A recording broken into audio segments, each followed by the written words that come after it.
హైదరాబాద్లోనే అది అవును. పవర్ని బట్టి కూడా షిఫ్ట్ అవుతుంటారు. ఇప్పుడు తెలుగుదేశం వాళ్ళు వేధిస్తున్నారు, అనేక మంది పక్క రాష్ట్రాల్లో ఉంటున్నారు వైసీపీ వాళ్ళు. వాళ్ళు ఎలక్షన్ టైం ఆ రివ్యూ రోజున వచ్చి చూసుకోవాలి ఇక్కడ అంతే. ఒకటి వీరాభిమాని ఎవ్వడు కూడా ఓటు పోగొట్టుకోడండి, ఇక్కడే ఉంచుకుంటాడు. అక్కడ వదులుకోవడం రేవంత్కి నష్టం, కేసీఆర్కి నష్టం. ఎందుకంటే అక్కడ ఆ రెండింటికే కదా ఇవ్వాల్సింది ఓట్లు. దగ్గర దగ్గర 10 లక్షల ఓట్లు పోతాయి, 15-16 లెక్క చెప్తున్నారు వీళ్ళు. కానీ నాకు తెలుసు 10 లక్షల దాకా ఉంటాయి హైదరాబాద్ లోనే మొత్తం.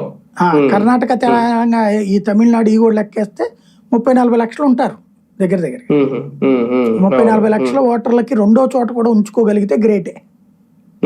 చూడాలి ఏం చేస్తారు. అంటే ఫిక్స్డ్ ఓట్ బ్యాంక్ కి ఏ పార్టీ అయినా సరే ఫిక్స్డ్ ఓట్ బ్యాంక్ అయితే డ్యామేజ్ తప్పదు సార్ వల్ల. అంతే. ఆంధ్ర వాళ్ళకి సమస్య, తెలంగాణ వాళ్ళకి ఆ ప్రాబ్లం లేదు.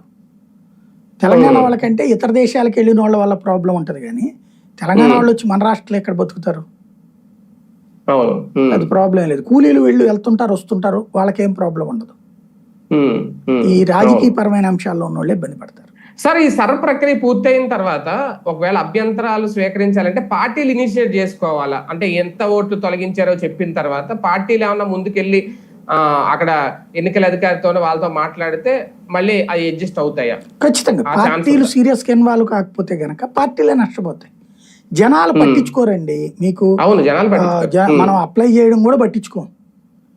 ఏ పార్టీ వాడు ఇంటికి వచ్చి అన్న మీకు ఓటు ఉందా లేదా అని అడిగితే లేదన్నాం అనుకో, అప్లికేషన్ తీసి సంతకం పెట్టించుకుని ఆడెళ్ళి ఫాలో అప్ చేస్తాడు. ఎన్నికల టైంలో ఇలా జరుగుతుంటాయి. అట్లాగే ఇదైనా పట్టించుకోరు జనం. ఆ రోజున ఓట్లు లేదని తిడతారు తప్పించి అప్పుడు రాజకీయ పార్టీలనే తిడతారు. బాధ్యతగా నాకు ఓటు ఉండాలని ఎవడు అనుకోడు అక్కడ. కాబట్టి